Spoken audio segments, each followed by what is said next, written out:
This is Jordan Grace, and you're listening to the Social Suplex Podcast Network. BWB, this is One Nation Radio. You better get it right. Rich Latta, James Boyd came to give them life. The Blackest Wrestling Podcast has come to kick all ass and drop it 6 feet if they kicking trash. Word, let me welcome y'all to something different. And if you dig it, man, you should let some friends listen. We be getting it in, this on the regular, dude. Ravish and flow, but this shit rude. See, James don't rap, so I had to break it down. The whole network, man, we coming for the crown. Raps in the columns, I keep them both covered. Making the beats too, so the listeners can bump it. Hit us with the rating, yeah, I'm saying it's a 5. Before you hit it, talk, bob your head side to side. It's One Nation Radio, and this is the beginning. It's Rich, and I'm here with James. It's time to listen to One Nation. We got to unleash the power of the pyramid. This is Mike Sempervive from WrestlingObserver.com. Check me out on Wrestling Observer Live every day. And also check out your boys, Rich and James, on One Nation Radio. This is Kenny Omega. We're listening to One Nation Radio. Check it out, guys. These guys know what's up. Big Kenny Omega fans. That's all it counts to me. Goodbye and good night.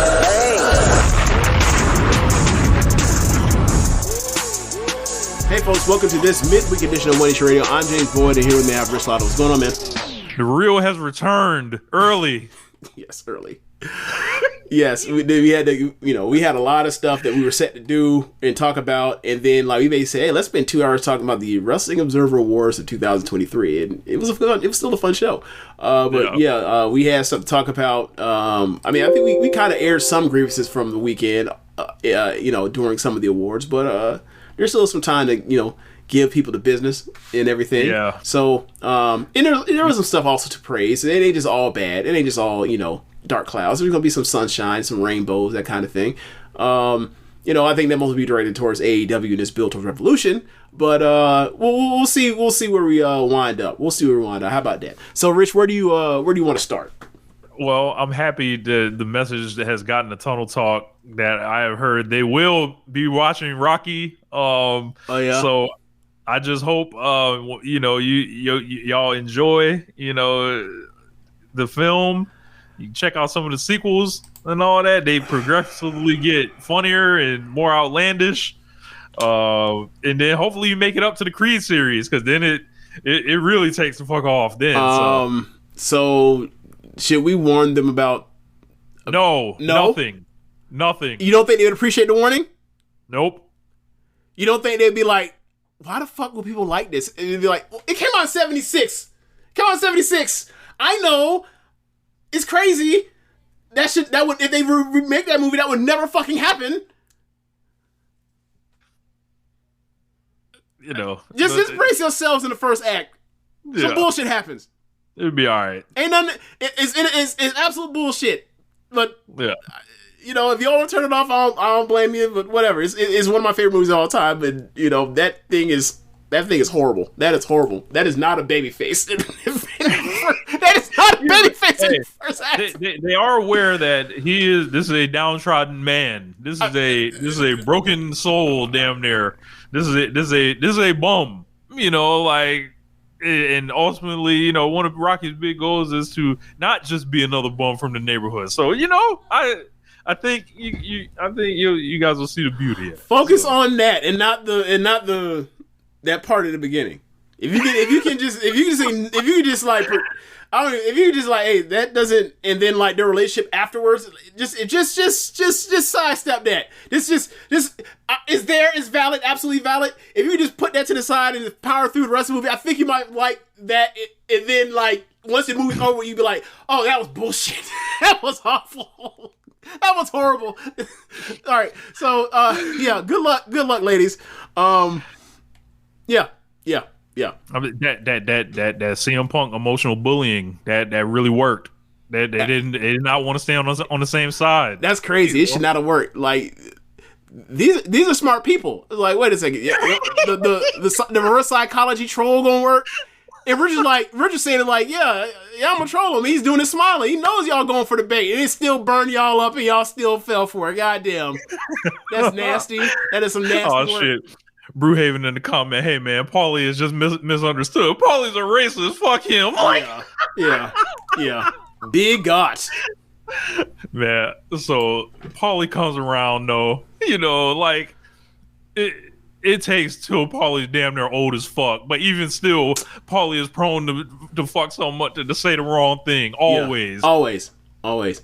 I will say this. I think my favorite joke in Rocky in the entire thing was number 2 when like, you know, he became a star after one fight, and then they're in the zoo. Adrian and Rocky in the zoo, and the dude comes with these opportunities and makes some money. He's like, yeah, how about some we hook you up, or we get you in on buying some condominiums so you can make some money and, you know, some real estate. And he was like, well, I got to tell you, I don't use them. Yeah. That's one of the funniest things I've ever fucking heard. Is like, it's dirty, but it's not. You know, it's wordplay. Because he's dumb. Rocky got a heart of gold, but he's dumb. Yes. I think just specifically Paulie, one of my favorite things is the beginning of Rocky 3, where he's just, you know, he's driven crazy with rage. He thinks Rock forgot about him and all that. He fucking tears up that arcade, and then, you know, Rocky's got to come basically save his dumb ass. Yeah, and then he gets a bright idea in the garage. He's like, I'm gonna try my luck one-on-one with the world heavyweight champion myself. And then he can't fucking hit him. Right. Well, since we talking about Rocky 3, this is now when I give you my Rocky to give the world my Rocky 2s through Rocky 3 theory. Conspiracy theory. Sure. All right.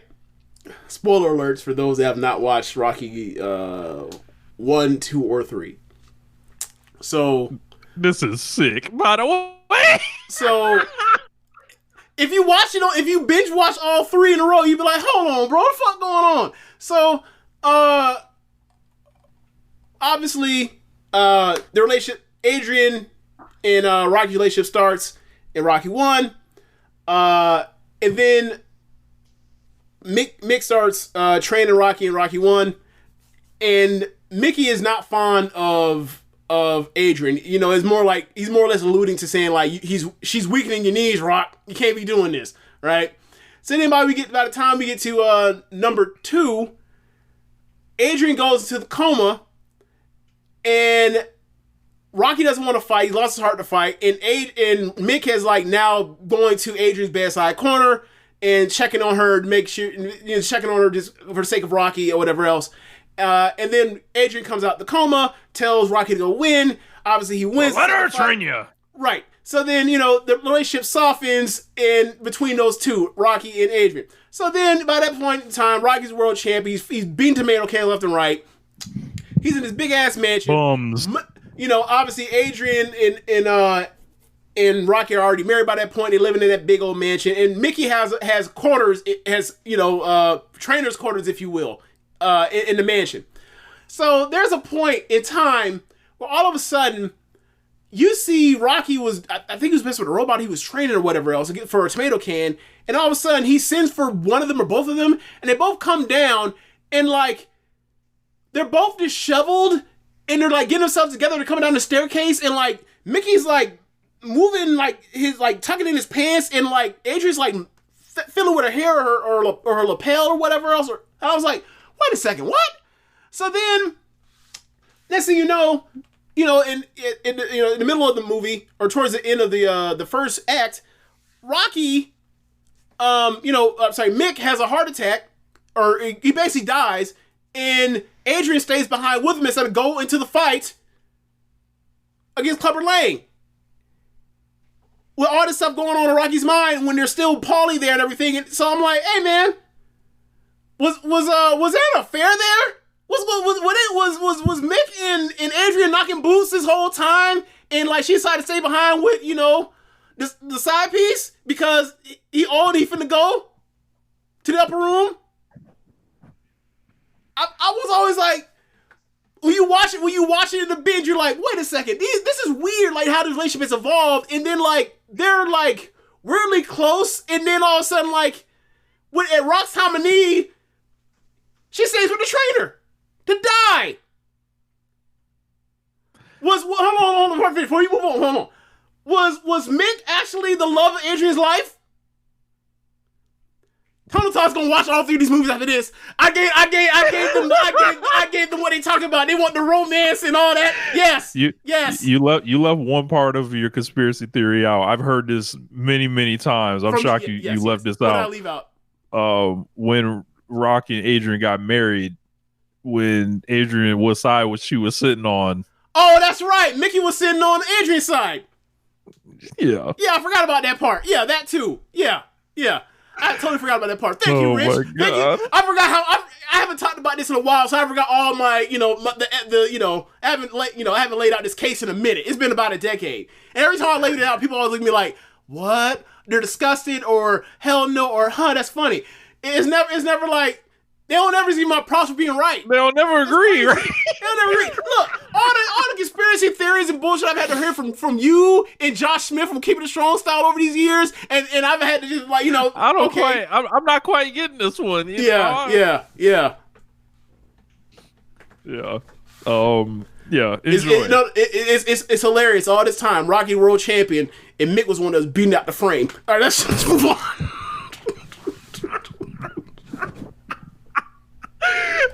Holy shit. So where would you like to begin? We clipping this. I don't give a fuck. Oh, yeah. We are clipping the right. Yes. Should we just begin the show every week just talking about a random part of Rocky? Oh my god. That would be incredible content. Okay. So where are we going now? So I think we should bury Shindahan Pro Wrestling first to begin this. Oh, well, actually, they did also put out the New Japan Cup bracket. I got the bracket right here with me. Perfect. I mean, it's going to be part of the burial, so.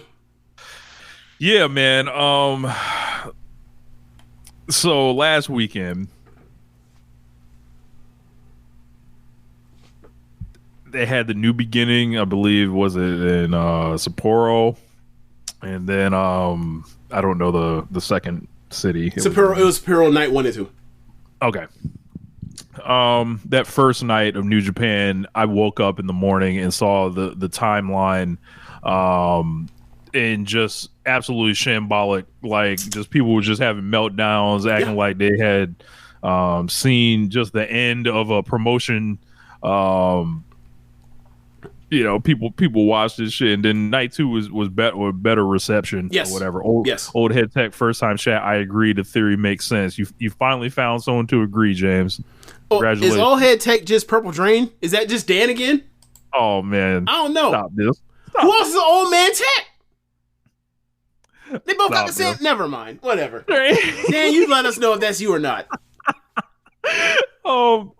But yeah, the stuff I was seeing, like just looking at some of these booking decisions, it looked like Gato's cooked. The young guys are all kind of being booked into oblivion at the moment. We're still doing this evil shit. They decided to strap up Matt Riddle, who finally admitted to doing cocaine in public and failing multiple drug tests. That was yesterday, right? Yeah. So I was privy to this for quite a while, but now since Matt Riddle is talking about this in public, I think it might make some of his booking in WWE make sense. When he would go missing, when he would not be on the SummerSlam despite being in a feud, different things like that. You can line it all up and see. Can we like park the car right here and talk about Riddle for a little bit right here? Sure. How the fuck? Excuse me. New Japan Television Champion Matt Riddle. Right. New Japan Television Champion Matt Riddle, who beat Tanahashi in like 8 minutes. Hey man, how the fuck do you test positive for cocaine? You know how hard that is to do? Like, to get caught for okay, maybe the testing has changed since I was at the time we were hearing about like how the testing worked for drug testing with cocaine. But back in the day, it used to be like you almost had to be literally like in the same bathroom trip to fucking test positive for cocaine. It used to be like that. So for him to test positive for cocaine not once but twice that sounds like that man was treating his nose all the goddamn time. Like he failed. Man. Like he failed a intelligence test. Yeah. So Matt Riddle, like, I don't know why you would admit this, but maybe he's like, yeah, man, I gotta put it all out there to, to be free. No one can hold anything over my head. There's plenty of other things if there's other things he'd like to confess, I'm sure there are a few things that we all, have heard about him that he come to the table with it. And also, like, shout out to him for talking about, failing drug tests in America while he has his Japanese wrestling promotion belt in the fucking shot. He had the belt with him. Like, is there's one thing we know has about... somebody played this for Hiroshi Tanahashi yet? Yeah. If there's one thing we know about Japan, they don't fuck around with drugs. People have been fired from New Japan for getting caught with weed. Like, when I took my trip to Japan, I didn't bring anything. I didn't even bring ibuprofen. I was like, nope, whatever is there, I'll get it at a pharmacy because I'm not finna fuck around and find out. No, thank you. What's this? It's NyQuil. Arrest him. Send him to the gulag. Nope, not happened to me. Nope, nope. We holding on to him. Nope. We need to check. Damn it, Brewhaven. Do you want to address that? Because I can address it. It said James left the sex toys at home. What? Remember the Matt Riddle thing where I told him to leave the sex toys at home? Yes. Don't bring shit. I remember that. I actually listened to it recently. I don't know what that's got to do with James Boyd. Oh, yeah, man. But this, I don't know, man. New Japan looks like it's at the lowest point it's been since the Dark Ages, almost. Okada's gone. Mm-hmm. Just fucking leaves. All these people trying to shoot their own angles with him. He's no selling everyone. Well, that's Hilarious. the one thing about night one. Like, he has his penultimate match, and at the end, by the ramp, you have Great Khan holding up the King of Pro Wrestling belt in front of Okada. Okada basically walks out the ring after waving and everything. He looks at him and just sidesteps and walks right on by, and then O'Connor's sitting there looking like, this motherfucker walked by me. I can't believe he walked by me. I can. It's Okada. You got a fucking King of Pro Wrestling belt. Clown.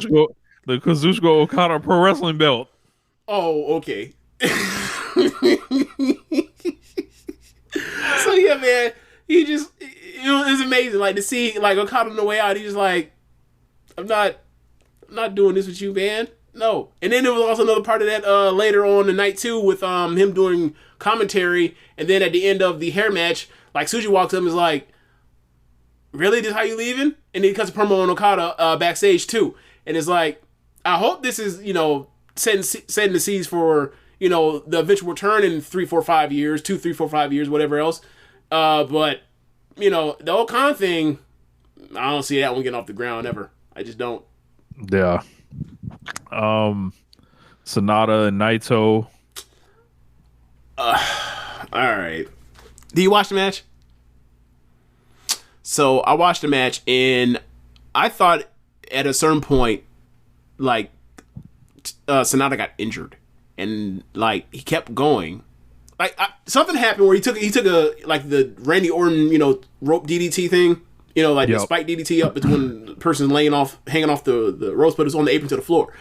And it looked to me like when Naito gave Sonata that DDT, that, like, Sonata jammed up his neck, right? Like, so I was thinking, like, oh yeah, it looks like maybe he has a stinger, whatever. It looked bad. It looked bad. So they're wrestling, and like, it's going on and everything, and then all of a sudden, like, towards the closing stretch, they're doing reversals and everything, and then every time they're doing reversals, like, they stop while they're in holes with each other, like, almost like they're both, like, locked up, like they're about to battle for a suplex, like vertical suplex, and they just stop. And the time goes by. And then they do something else, they move to the next reversals, and then they get stopped again. And the pauses I'm giving you was like how long they were waiting between moves. And I was like, this isn't like they're struggling. They're just like, they're trying to get to the next spot, but it's almost like they keep forgetting what the next spot is. And I'm like, this is bad. And it just fell apart. It just fell apart. And I was like, yo, this wasn't worth it. Naito outclassed him again at the beginning, kicked his ass thoroughly throughout the match, and then put him away. And what the fuck was this for? Do a rematch after the Dome? I don't get it, but you know, it ain't for me to understand. It's for Gator to understand. And nah, man, not good. No bueno. This was, you know, that was the main event. It was bad. So after the match, Naito calls out Okada. It calls him out because he's at ringside, and then he does like he tries to give him the bump, the fist bump thing, at, you know, holding the fist in the air. So Okada goes for it, and then Naito starts beating on Okada, and then it turns into Irish whip into the ropes, reversed, and then Okada's going to give him the drop kick, and then Naito hit the brakes on the ropes, and then there was I think another cross up, and then Naito did the flip into the, you know, the layout on, you know, with the fist up, which is my backdrop right now. So that was like the closing picture of those two together. Just like, that's the end. That's the end for now. But Okada will be back to pack him up in a few years. Yeah. Yeah, I don't know, man. Sounds like a dead promotion, man. Like, I mean, all right. So here we go, right? So, Rich, that match we described, the IWGP World Heavyweight Title match, the rematch. It's a whopping 5.91 on Cage Match right now. Yikes. Evil level. It went 24 minutes. Bro, like, I'm telling you, the way you need to watch just see how long the stops are between everything they do, because it's like, you're just, you know, like, me, what is happening? What's going on? You know me, I'll watch a bad match for the perverse nature of it. Right, but you need to watch because you're like, bro, I've never seen, you know, you say what you want to about Sonata. Sonata's a competent wrestler. It's like, is he injured? Is he concussed? Did they forget their spots? Like, they just look lost out there. I've never really seen either one of them look necessarily lost in the ring. You know, it was weird, really weird. No, that's just Sonata's face. Like, so I guess we go down the card from that. The hair versus hair match. Yota Tsuji versus Yuya Uemura. They wrestled this match like it was a regular old fucking match. There was no heat to it, no passion, no desperation for one or the other not to lose their hair. As the match continues to go on. Another weird thing about it, it went 28-20. There's a 30-minute time limit on it, and like as the time goes, the women in the crowd are getting more and more desperate and more like loud over, you know, whichever one of their hunks is, you know, they're rooting for not to lose their hair. But like the match just stays at this level and it doesn't really move, and it's like it feels like, I don't know, a few years ago, like a singles match on a Road 2 show and started on the third match. Except it went 28 minutes. And it was like, there was no sense of urgency for either one of them. And it was really weird. And like, Uemura, like, you know, we were just talking about Sonata. Uemura might have that Sonatism, where he's like, that's just what he is. That's just what he is. Like, obviously very talented, athletic, all that stuff, but like, he don't have, like, low, grab, like, you high floor, low ceiling, and then like just doesn't know that he needs to put more emotion into it. Tsuji, he was fine, but it's like if he was in there with somebody that it was almost like the blind leading the blind because their lack of inexperience. Like, they both know what to do, they're both capable, like I said, but like they don't have the experience of like how do I further illustrate like what's happening in the ring as far as like the story I'm trying to tell, or do we even know what we're really doing? Like, do we really want to do this? It was just weird to see like a hair match. You know, like we've seen hair match in New Japan. Like, what was that, Wrestle Kingdom 11 when it was Goto versus Suzuki? Yeah, we've seen hair matches. Like, it's not just a, you know, if it's a women's match it means so much more or whatever else in Japan. Like, nah, we've seen good ass hair matches with men, and like, for those two that are like two of the heartthrobs, the up and coming heartthrobs, young dudes, handsome, stereotypically handsome, in shape, all that kind of stuff, just didn't work the way you would have wanted to. So unfortunate, but you know, whatever. We'll see in a year, in a two, whatever else. It looks like you know, this class is going to take longer than we expected it to. And like some just push them immediately and let's just and have them just start like that. The Musketeers thing or whatever else. It's marketing. They ain't there yet. Maybe they will be in a year or two, but they ain't there right now.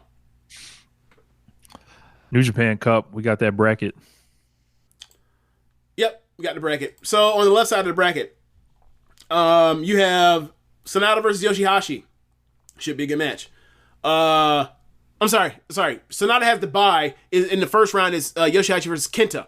Yikes. Yeah. If it was Noah, I feel more confident. Somebody that gives a fuck versus somebody that don't. Right. So Sonata has the bye. The bottom half of the top left side of the bracket is Jack Perry versus Shota Umino. Big match. Yeah, big match. Two dudes. This one is expected one to be maybe the best opening round match, maybe, but it's definitely gonna be up there. Then you have at the very bottom. Strap up, Big Jack. Let's go. So at the bottom of this, the winner of Shota Jack Perry will face the winner of this disaster, Toru Yano versus Yujiro Takahashi. Bro, what the fuck? My God. What the fuck are we doing? Toru Yano versus Yujiro Takahashi. Yes. Man, knowing the way New Japan's going, are we about to get the Yujiro Takahashi tournament run? Are we about to get the Team No Limit title match between Yujiro Takahashi and Tetsuya Naito? Tetsuya Naito, he just likes to fight everybody he used to be affiliated with. Why not Yujiro? I don't think we're going that deep into the Nuge lore. I don't think we are. I don't think we're that desperate. Someone will defend it. That is true. There will be someone that will defend it. It will not be anyone that comes from Social Suplex Podcast Network. I guarantee you that. So, I mean, that's just has stinker written all over it.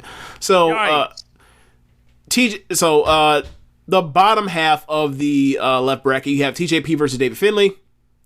All right. That'll be good. You have a match that will probably not be good in any way, shape, or form. Tangaloa versus Great Khan. I don't know. Yikes. Hey, man, they not doing this left side of this bracket no favors. This is a real low ceiling over here. Tangaloa versus Okan. Yeah. Holy shit. So Hiroki. So at the bottom of the bottom left side of bracket, Hiroki Goto has a first round bye, and he faces the winner of Tomohiro Ishii versus Chase Owens. That match could be decent, right?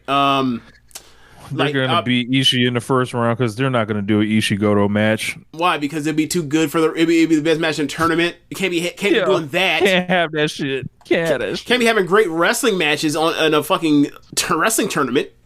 Hey man, let's get back to Goto, man. Like Goto back in singles now, All right. So now that I laid out the names, I'll give you the names again. Sonata, Yoshihashi, Kenta, Shota, Jack Perry, Yujiro, Yano, TJP, David Finlay, Tangaloa. Actually, let's do quadrants, right? In the top quadrant, Sonata, Yoshihashi, Kenta, Shota, Jack Perry, Toru Yano, and Yujiro. Who you got? Who you putting to the final? Either Jack or Shota. I feel like. I feel the same way. I feel like Jack Perry is gonna win and get to. I could easily make the case for Jack Perry. Go over on Umino here. If Umino's not winning the tournament, you can beat him in the first round. We've seen that for guys for years and years in this thing. Yeah.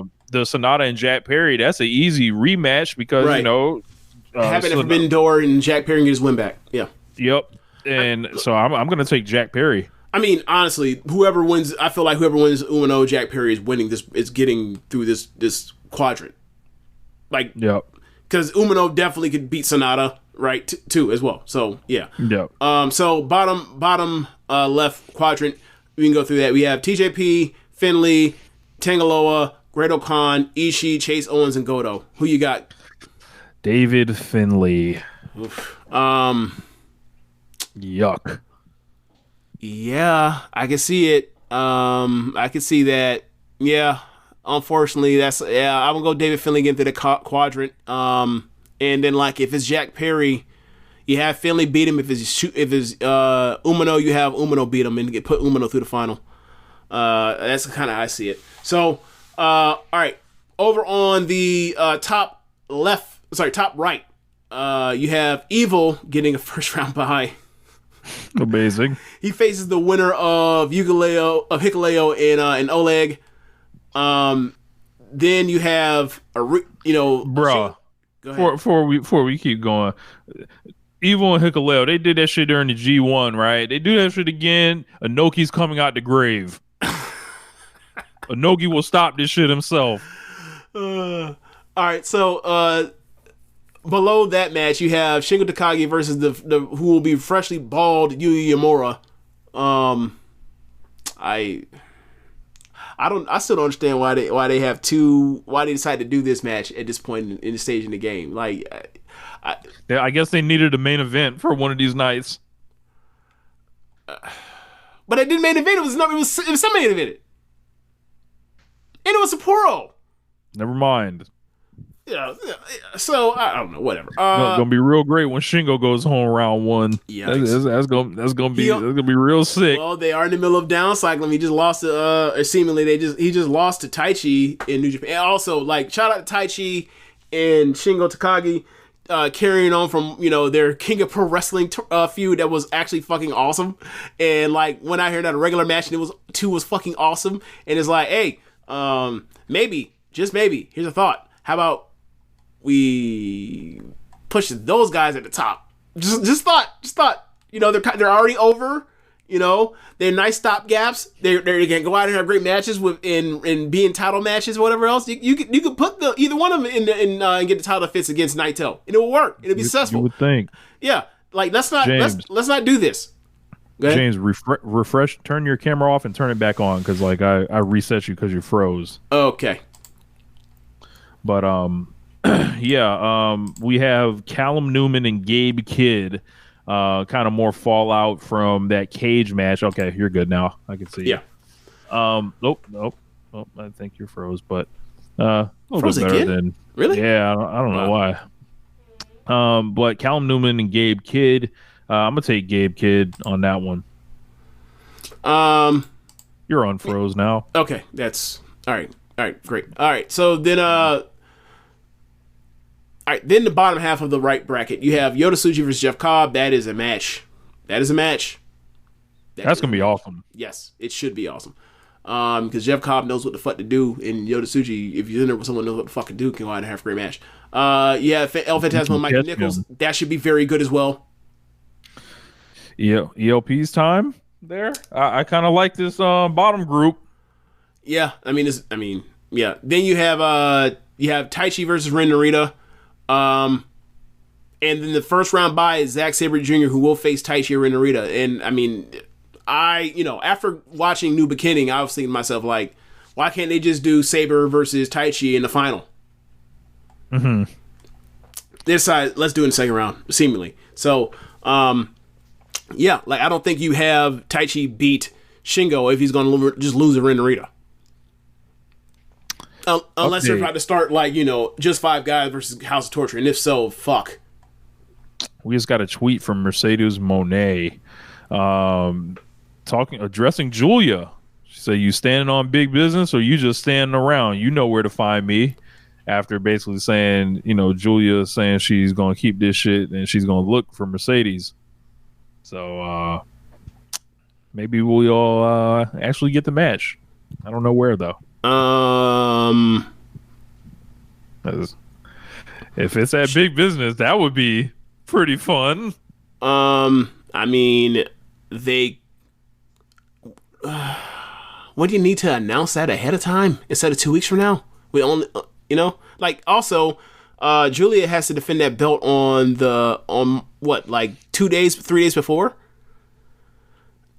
Like it against Stephanie Vicare, right? Yeah. Valkyrie, yeah. Yeah, and presumably she's losing that belt to Stephanie Valkyrie because like people have speculated that they want her to be the champion eventually. So we'll see. It's like if they want to do that match, it's like I don't know how you. Well, no, because her contract's out. Her contract ends at the end of March. So I guess I could do that. on AEW. They had to push the button on that real quick. Yeah, they have to bring her in. They have to do big business, and then like book the match for like the end of the month. That seems like that makes more sense.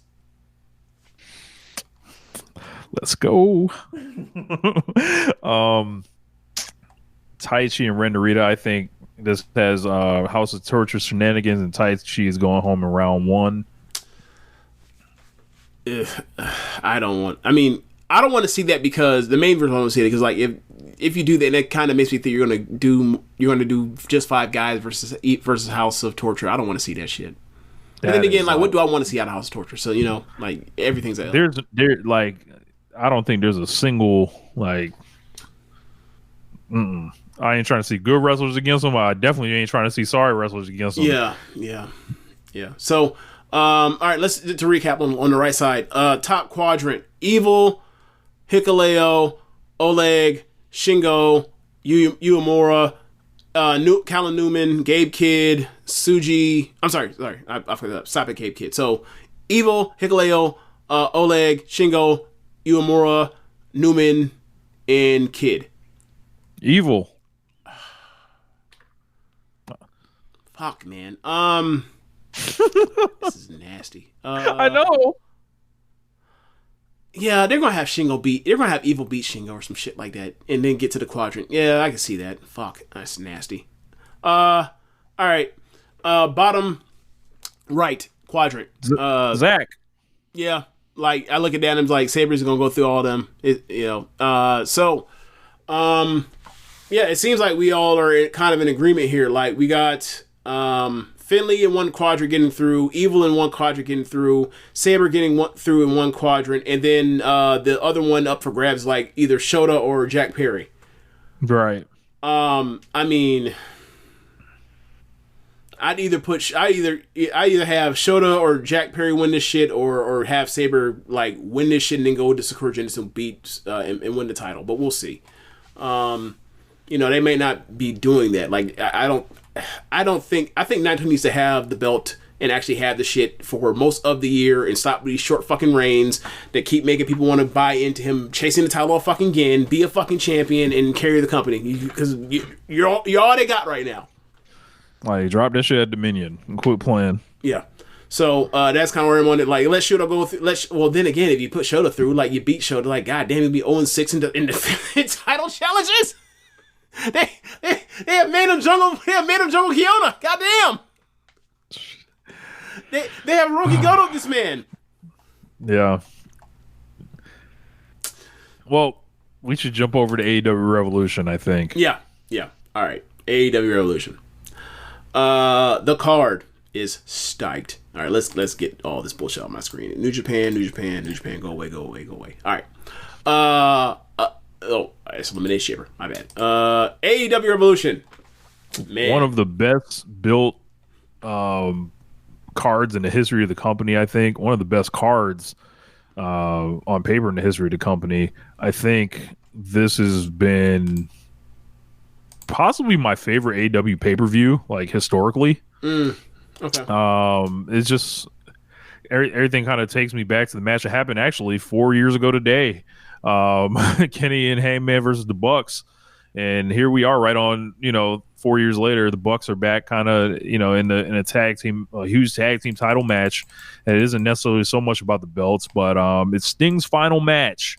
Darby Allin and Sting taking on the Young Bucks to headline this thing.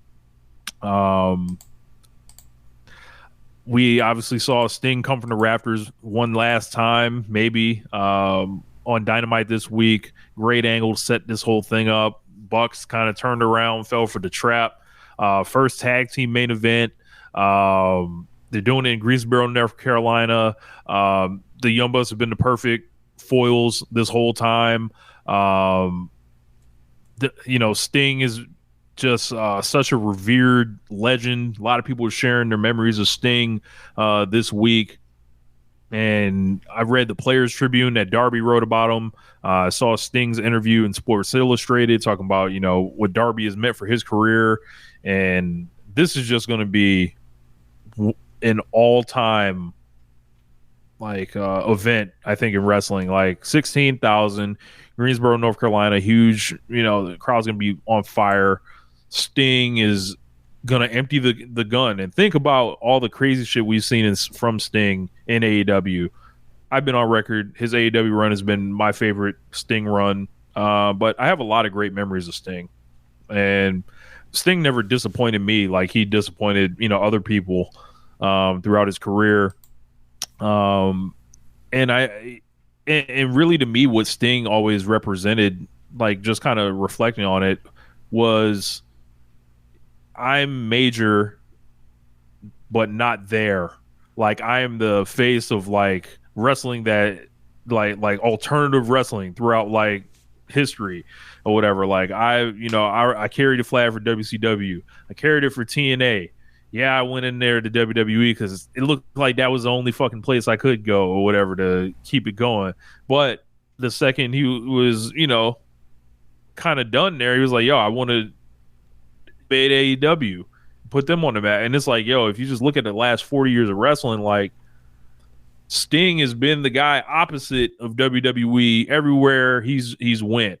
Whether it was at the very top of the card or someone that's just factored in, like he's Sting for like, there are people that were little stingers that are fathers and have families. And, a lot of stuff with Sting. Sting just lost his dad. Like I just lost my dad. And then like that last promo he did, talking about it. And it was just so much of like an appreciation for Sting, and he's in the best hands possible, I think, for this. Darby Allin's gonna fucking like lose his mind on this show, do everything. Sting's gonna lose his mind, and the Bucks are gonna come, ready. Essentially, this is like it's gonna be such an important moment in wrestling, and I just hope no bullshit like emerges to like fuck it up, because it's an AEW pay-per-view week. We know how it goes. Yeah. The crazy thing about it is, like, would it be the craziest thing in the world if, like, Darby and Sting won and then vacated the belts and then they do a tag tournament? I've heard people suggest that. I didn't know if people were suggesting that, but, like, you just look at, like, what's going on right now with, like, FTR and Claudio and Moxley and the Young Bucks, and, like, it seems like they're trying to circle the wagons around this tag team division again. But, whatever, we'll get to it if it comes to that. But, yeah, as far as Sting, like, Sting is my third favorite wrestler of all time. And, from childhood, it was Ultimate Warrior, then it was Hogan, then it was Sting. And, like, Sting is what kept me watching WCW. And then Hogan showed up. And, Flair was back. And then, like, the NWO thing happened. And, like, the whole storyline was just so great and so fun. And watching, like, Sting come down and whoop, like, 40 dudes one-on-one. One-man army is 50. Stand on business. Stand on business. Sting was doing that for it was cool. And, like, it was so fun, like, watching, after all the fucking heat the NWO was getting all the goddamn time for, like, Sting to just put them in their place for a while. It was, like, really fun. And then, obviously, what happened? They fucked the finish over Tan. But, like, that was a really fun run. And then he did some other cool stuff, like the Wolfpack shit was cool. Like, the stuff with Brett was cool. Like, I'm not going to front, like, the stuff with Vampiro was not. Okay, it was not. But, like, that's like WCW is done, and I had fell off wrestling, like, even before then. And when I heard this WCW was going out of business, I was saddened to hear it. It drove me crazy how bad it had gotten, but, like, I still remember that, the Nitro run, from 96 through, until, like, I stopped watching, like, around 99. And, like, Sting was a big part of that. Like, he was like, Sting and Lex Luger. Like, that was one of my favorite tag teams. Just because, like, Sting is the ultimate good guy, and Luger is a POS, but his redeeming quality is Sting likes him. You know what I'm saying? So it's like, oh, he's cool with Sting. And he was jacked. If he's cool with Sting, then he's cool with me. Okay, whatever. We'll make that work. Yeah. We'll figure out how to make that work. But yeah, man, just as you mentioned, like, you go through, forever, Sting wasn't an Observer Hall of Famer, and people were like, how's Sting not an Observer Hall of Famer? What are y'all looking at? And then, like, he goes to WWE, he does some business, like, as far as moving some tickets. He has the match at WrestleMania that was a fucking blast to watch, and one of the funniest things I've ever seen in my life. And then, like, he has some of the stuff with, like, Seth Rollins, and, like, it was a fun little time, whatever else. And it was like, he had built up, like, hey, man, when he has a match, like, it works in WWE. Then he leaves WWE. He's in AEW, and, like, hey, man, he's hitting, like, 900 in AEW. As far as his hit rate for matches, it's like, this dude, since, like, 2015, in his age, like, 53 to now 63, like, years, is, like, had, like, one of the better batting averages in the world as match per match. Is like, yeah, he's a former Hall of Famer, and he kind of always was one. It just, he's around incompetence and shenanigans, and he wasn't, cutthroat enough. He was too good of a guy to be in this business to, even get to the level he got to. So, like, I think one of my favorite moments with Sting is, like, when he went in for the WWE Hall of Fame, and, like, I didn't know much about his personal life, but, like, to see him with his wife at the time, and it's like his wife was, like, age appropriate as opposed to being, like, he's around Ric Flair a lot and seeing, like, some 20 years his junior or whatever else, some ridiculous shit. It was like, yeah, man, this man appeared to be living right. Obviously, he's probably on gas, but whatever. PEDs, I don't care about PEDs. So, yeah, I just think he's been, like, one of the nice guys in the industry, and, like, did business in times where he probably shouldn't have, and, whatever. Like, I think that's the reason why people like Sting. He comes off as an actual good guy. So, yeah, it's going to be sad to see him go, but, like, he's done a lot of cool shit, and I never would have thought that, like, when he showed at AEW, like, I was going to be able to, like, kind of relive my childhood in that way, and then, like, get the best run of Sting, probably, outside of, him not wrestling matches, him just beating up the NWO. So it's been real fun to kind of get that back. You get older, the kind of things you enjoy, like, you lose that stuff, and obviously memory fades and all that kind of stuff. But, like, to see him back and still be able to do this kind of stuff, like, it's been fun. It's been really fun. Yeah. Big match for Darby Allin, quietly stacking up main events for pay-per-views. The Young Bucks, I think they've played their roles to perfection. And this is the alley-oop. So, like, we know that those guys want to be, in the main event of a show for a long time. So, Sting's retirement match, I can't, think, they're going to have Flair there too. So I hope they pull out all the stops. Like, I'm talking about, they need to do a post-match ceremony regardless of the result. They got to really just make this thing like bring the whole roster out, like, whatever the fuck you got to do. Bring the heels out. Bring the heels out, everybody. Yeah, bring Miro out to cheer for Sting. Yeah. Yeah.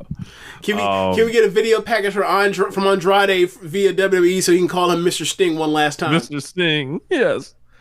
Like, honestly, like, WWE should, like, contribute to this moment somehow, but they're not. They're not. And look, they've already put him into their Hall of Fame.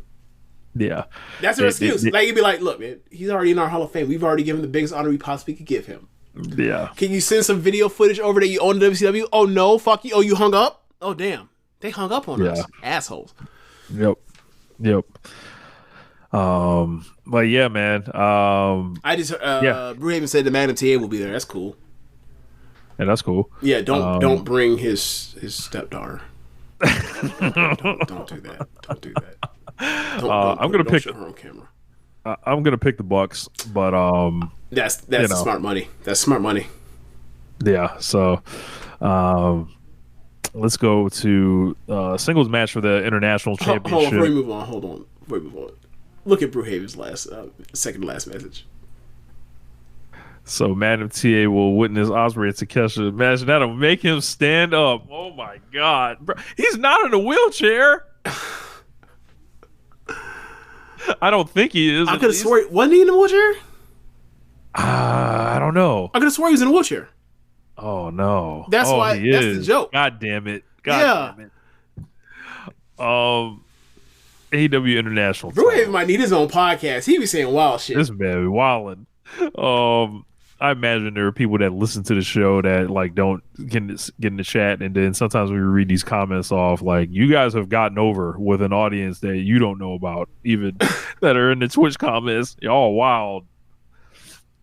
But yeah, man. Orange Cassidy versus Roderick Strong.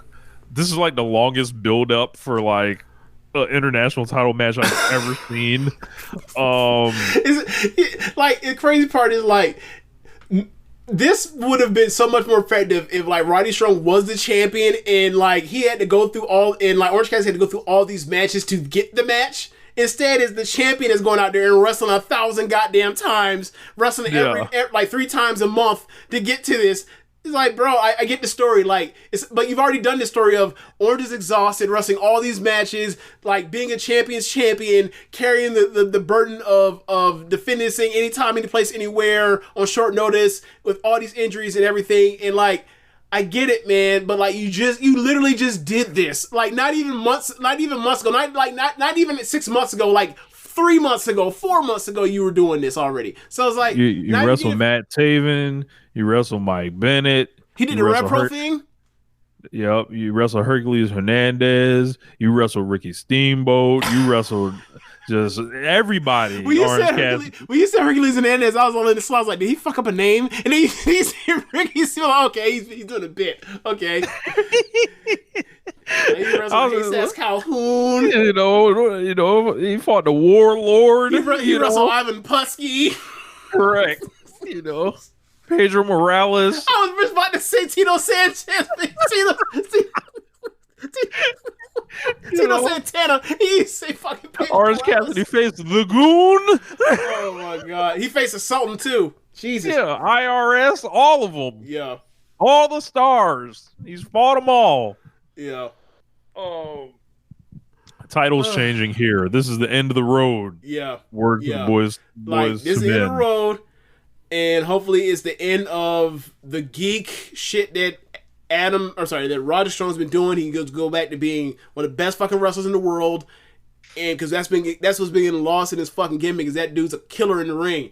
And I'm just hope it's over and we can have this run, and please don't let it be a long run, because all we've had with this belt has been either short runs or long runs. Can we get like a 3-month run and move on?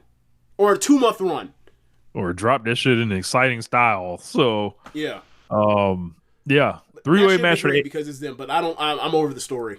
Yeah. I think it's gonna be great, but Roddy's winning that bitch. He should. 3-way match for the AEW World Title: Samoa Joe versus Hangman Adam Page and Swerve Strickland. So 3-way match. 3 ways are tough. These are all awesome guys. They had the angle Wednesday where Hangman pulled the switcheroo, thought he wasn't in it, then he cocked that bitch back, broke the crutch on Swerve in his body. Joe's throwing his insults in there. Swerve was throwing his insults back at Swerve, or Swerve was throwing his insults back at Joe. Excuse me. The double turn has been completed. Yeah, and you know this Hangman Page guy is an absolute liar.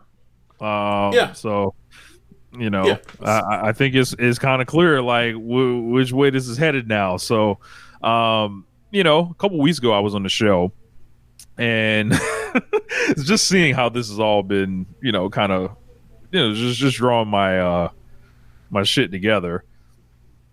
This feels like Hangman Page is going to factor into this finish. I feel like this is, you know, the scenario that, you know, I presented a couple weeks ago.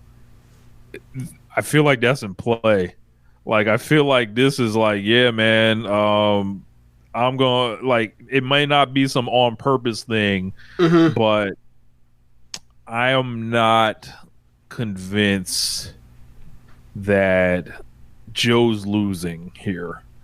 I'm going to take, like, if you would have asked me a month ago, I would have been like, Swerve's time, easy on this.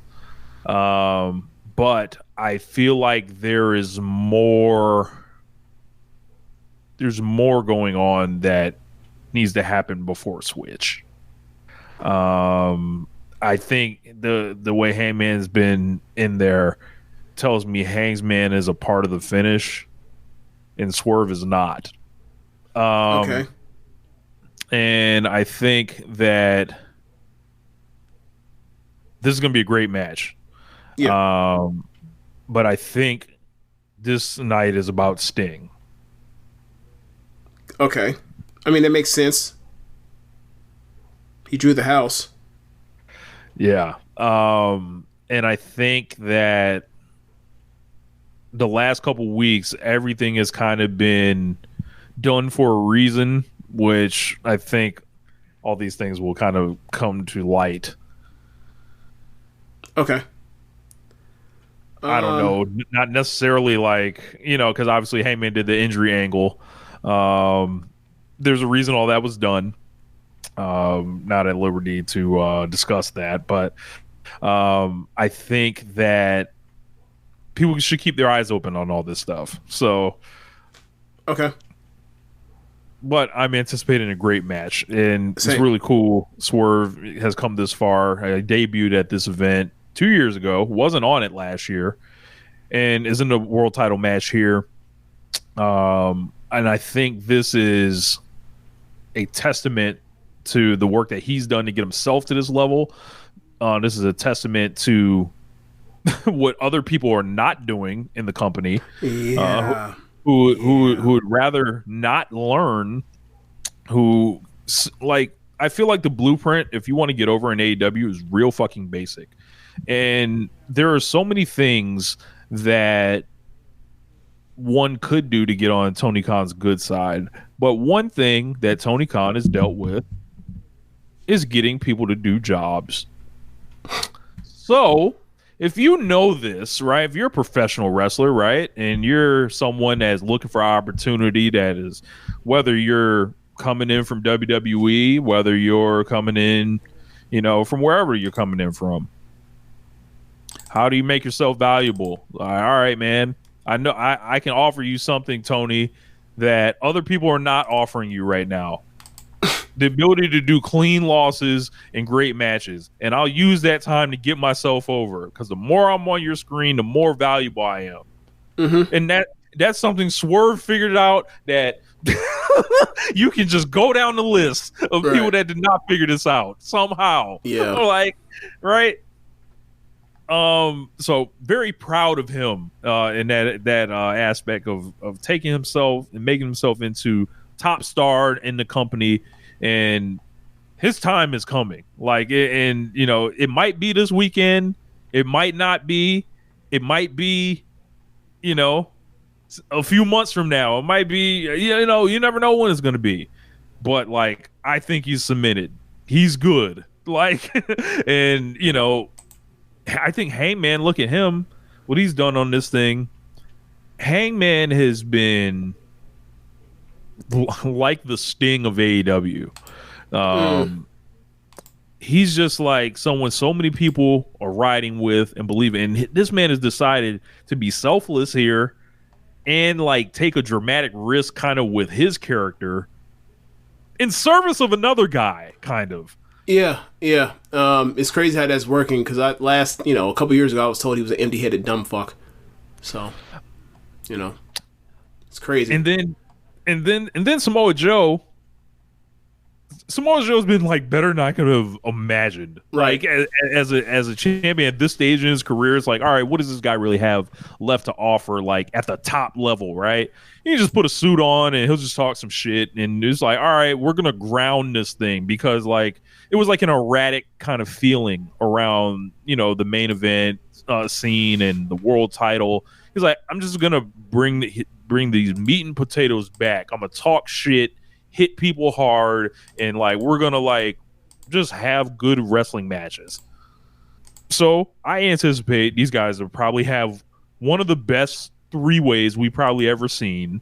And I think these guys are gonna have a point to prove too, because it's Sting's going on, Ospreay and Takeshita are in the ring, but we got this world title here too that that we are pulling out of the MJF fucking shit that we're saving now. So I think there's going to be a really big statement for this world title match. I can definitely see that. I don't have any worries for this match. Like, I think, what match was it? There was a three-way involving, was it Jay White and Swerve and Moxley, right? Yes. Yeah, like, after seeing that match, like, obviously my concern wasn't Swerve, it was more Moxley in the three-way, but after seeing that match, it's like, oh, okay, they got that figured out. They got it figured out as far as how to handle a three-way properly, to where people will be satisfied with it, more than satisfied, but over the moon about it. So for me, I was like, yeah, we're good here. We're absolutely good. So, I think it's going to be a great match, and I'm interested to see what the ending of it is and, like, where they go from here, because, like, I don't necessarily want this Hangman and Adam Page thing, this Swerve and Adam Page thing to end yet. So, yeah.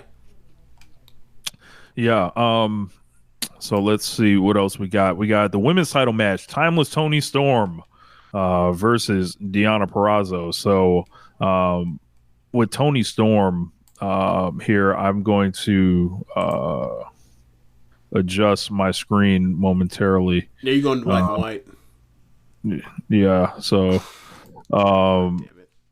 It's going to black and white. It's fucking so we got Toni Storm versus Deonna Purrazzo. A rather well built, if not albeit a little goofy, whatever. But I guess that's to be expected with what Toni Storm is doing. But Deonna Purrazzo, I think, has been one of the more stronger presented women in AEW history. I think, from the moment of her walking in the door, on the list with the likes of Toni Storm. It's like they gave her time to have matches, even though they didn't give her the best opponents. Yeah. Like, you can look at that cage match, but like, she still was like, working around it, kind of showing what she had to bring to the table. They let her talk, and then they let her like do segments with the champion. So it was like, they put a lot of effort into this, and I think the reward will probably be an awesome title match here. I could go for a switch, but I think Tony's kind of she's too kind of dug in here, like, as far as like she's kind of like cemented right now. So I'm going to take Tony to retain. Okay. I wouldn't mind if Tony won the match. I think this is like, I think Tony is starting to figure out how to make the matches work for her character as opposed to, make her character work for the match as opposed to making the match work for her character.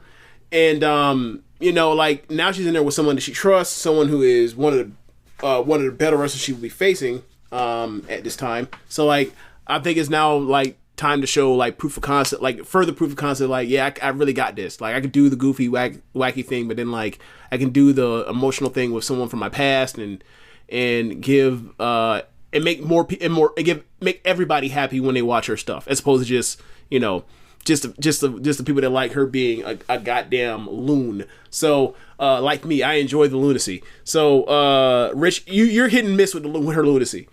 So yeah, I get it.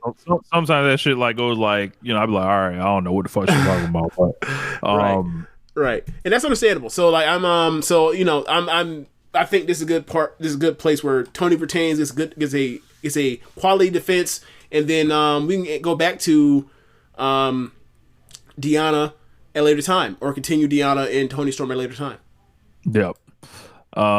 So I'll go back to the regular screen. That's funny, because I'm about to go to a different screen myself. So you going to black and white, I'm going to different backdrop. So up next we've got Eddie Kingston versus versus Bryan Danielson for the Continental Crown, and this thing has been built up amazingly. There's just so much like cool, like they brought in Jun Akiyama for a match with Danielson. That match ruled. They did an angle after this where he kicks Jun Akiyama in the dick. Eddie comes out to save him. And it's just like it's a battle for respect. Mm-hmm. And it's like, yeah, man. The barometer is Jun Akiyama. Danielson respects Akiyama. Akiyama respects Danielson. Danielson does not respect Kingston.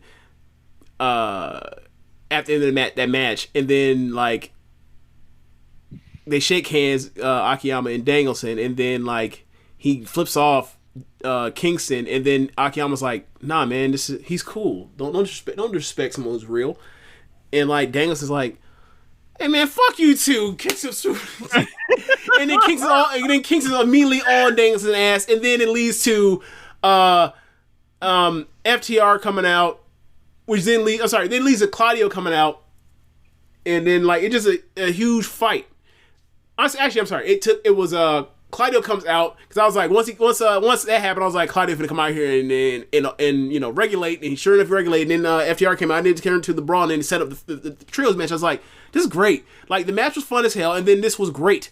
And it's like, and all they did was just something like rooted, like in just reality, like.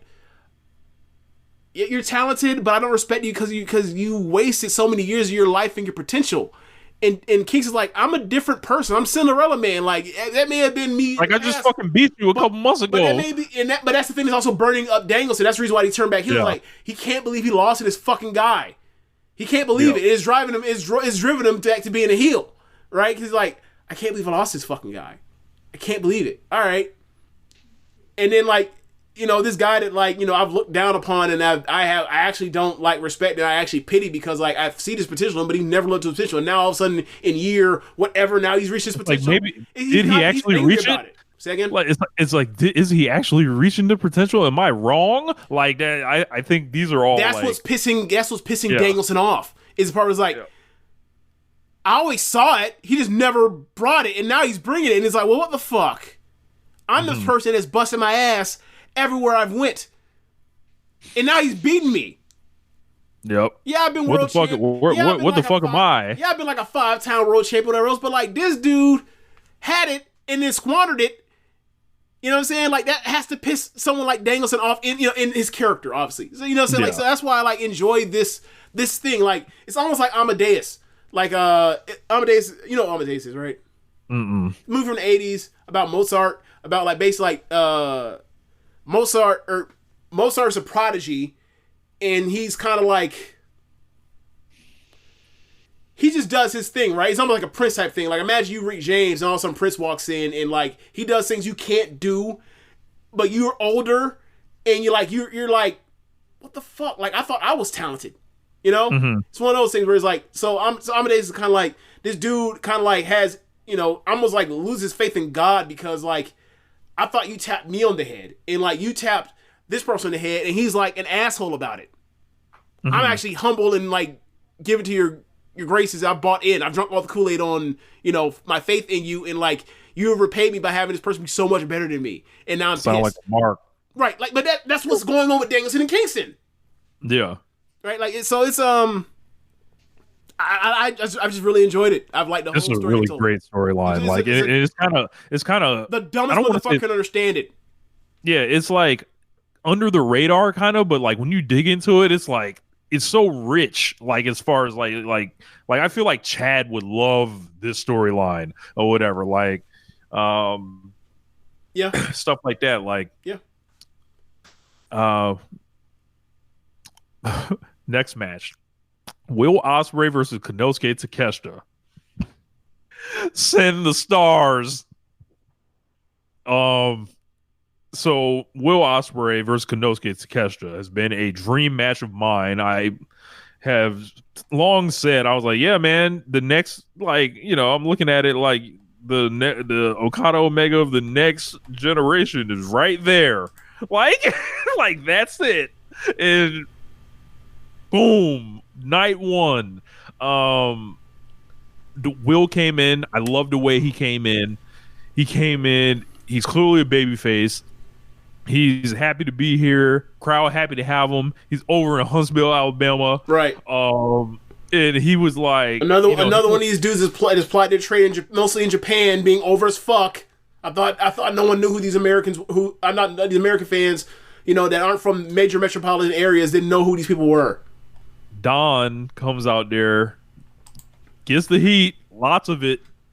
And then, like, he kind of makes a mention of something like, you know, talking about everything. And it's like Will kind of figures out, it was like, oh, you used me. Like, you only wanted to beat Kenny. You didn't care about me. So he's putting him in there with Takeshita. It's under the guise of the Don Callis family exhibition, blah, blah, blah. But, man, them two went face to face. And I was like, I already know what's about to happen. Like, I just watched Will Ospreay wrestle Shota Umino and Yota Tsuji, and Takesha's better than both of them niggas. Like, 7 days out the week. So, this is going to be a 5-star match minimum. Like, match of the year contender. We're talking about two of the most talented people of the era. Like, they get time. Yeah, we're talking about a match of the year contender right here. Yeah, and I'm going to rejoice every minute I get to watch this. Takesha stepped to him and was like towering over him, and it was like he's at least 2 inches taller than Takesha, or Takesha's at least 2 inches taller than him. And like the thing about it is, like, I remember the first time I saw Takesha at the cyber fight thing, right? When he had that tag match where he was tagging with Yuki Ueno versus I think it was Uemura and Kaito Kiyomiya, and I was like, they say he's 6'2". He looks taller than 6'2". And then you see him next to Ospreay, it's like, he looks like he's fucking 6'4". And it's like, bro, what? Why are Zack Sabre Jr. and Takesha lying about their heights and the wrong way? You're supposed to embellish, not de-emphasize. Like, well, you think even to make you center all of a sudden? You think you KG? What are you doing? I met Takesha last August, and he was tall, man. Like, he was. I felt, you know, I was looking up. I was like, I think he was like around your height. I'm or whatever. 6'4". Yeah, you know what I'm saying? What the fuck is he doing? Yeah, like, so yeah, man. This is gonna be sensational. Like, I'm just so happy. I'm so happy. Like these are the matches that is like, yeah, man. They're not like nowhere else has these right now. They don't do these in New Japan right now. Not as of now. They're not doing this at WrestleMania. Like, unless Gunther is being allowed to go in there with the chains off. Yeah. Like, this is what we come for. Yeah. Match gonna be awesome. Yeah, like I'd be hard pressed to imagine this is the best match on the card. And if it isn't, then my God, we out of here, baby. I don't know what to expect other than greatness. Singles match for the TNT Championship: Christian Cage versus Daniel Garcia. This one could be really good too. Yeah, we know Christian comes to play on pay-per-view. We know Garcia has been getting over a little bit more from the Continental Classic, the beginning to right now. Like, he's been cutting great promos. He's been having awesome matches. The cage match stuff with FTR, the singles match he had with Adam Copeland. Now he's getting this title match. He went face to face with Christian. Told him, you know, hey man, you gonna tell my dad? I'll put you with him. Like, and it was like, you know, that I was fucking with Garcia, man. Like, you want to make a statement, you know. I think it would be good to give Daniel Garcia the belt here, and then that way when you go back to Copeland and Christian, you can get the belt away from it. Yeah, you can get the belt away from it. Yeah, because he already did that fucking cash in thing with it too. Yeah, so like what they need is like a definitive win-loss on that thing. Hell, have Copeland cost him. Mm-hmm. Yeah, have him come back. Yeah, and then he lose that shit to Garcia. Yeah. I'm with that. I'm gonna take Garcia in a maybe an upset here. Yeah, know, let's raise our fist. The unit is pretty strong right now. Fist. Yeah. Oh yeah. You know, last time we did this, my shoulder was so fucked up I couldn't lift my arm up like this. My shoulder was like, I was like this doing it. I can all the way now, all the way. Yeah. Full range of motion. Let's ride. Yeah. Boy, y'all, I don't be telling y'all how fucked up I end up being doing all this workout shit. Like, it'd be bad. It'd be bad. Anyway, so yeah, I expect that to be a really fun match, and you know, what was that? That happened on Collision 2 weeks ago with the Concerto, right? Yeah. Or Dynamite. Yeah, Dynamite. Yeah. There's plenty of time. You know, people heal fast from these concertos. You know now. Yeah, you know, somehow either they the heads are stronger now, or the chairs are weaker. One of the two. I don't know. The skulls are thicker. The skulls are thicker. Yeah. I'm gonna stop because then how they start doing that fucking eugenics shit. Yeah. Yeah. Let's stop. What is One Nation Radio pushing? Yeah. That's not what I meant.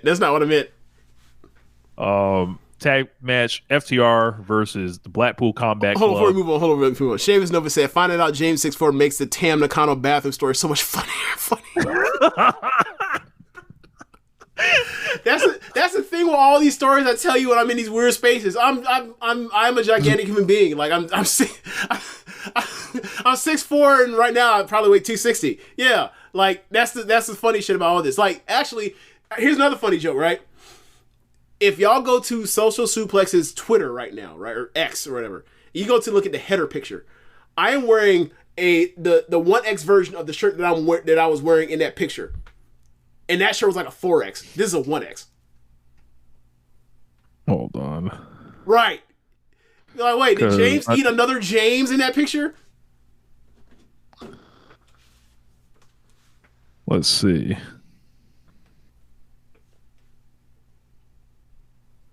Yeah, I see it. Yeah. So, anyway,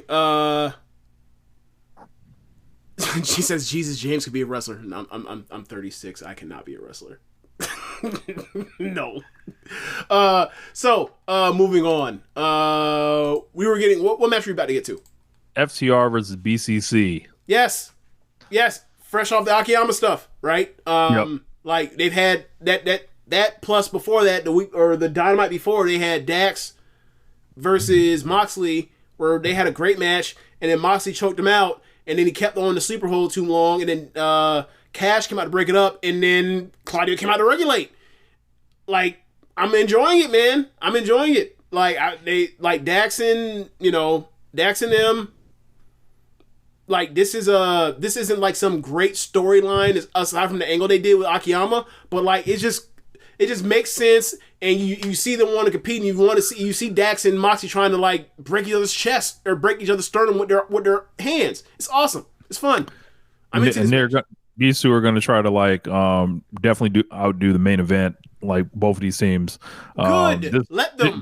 This is a silent. This is one of those old school silent competition type matches, like when you have Okada in a match on a card, and Omega in a match on a card, Brett and Sean in separate matches. This is FTR and Bucks, I think, and they're both gonna try to. It's funny, they're not wrestling each other, but they'll compete in a different way. Yeah, go for the gusto. Why not? But yeah, I think I'm gonna take. I don't know. It's hard. Claudio's in this. Is Claudio and Mox? But you can remember, it can go either way, because one, you got the two like kind of classic stars, and then the other, and you got like they can win via tag team chemistry, right? Yeah. And then they also can continue this longer, so then you have like some type of bloodbath match that Moxley and Dax and Cash definitely want to do, because remember they were in Final Battle together. Remember that? Yeah. Like this. I mean, it's more of a. I mean, I don't know if they actually like connected the dots to all the way back to that, but like they have been around each other since the end of December. Yeah. In each other's orbit, if you will. I'm gonna take FTR on this one just because Moxley did get the win over Dax before. Then they did that draw. Yep. And then that draw FTR get the win. Yeah. I think that would be and Rich.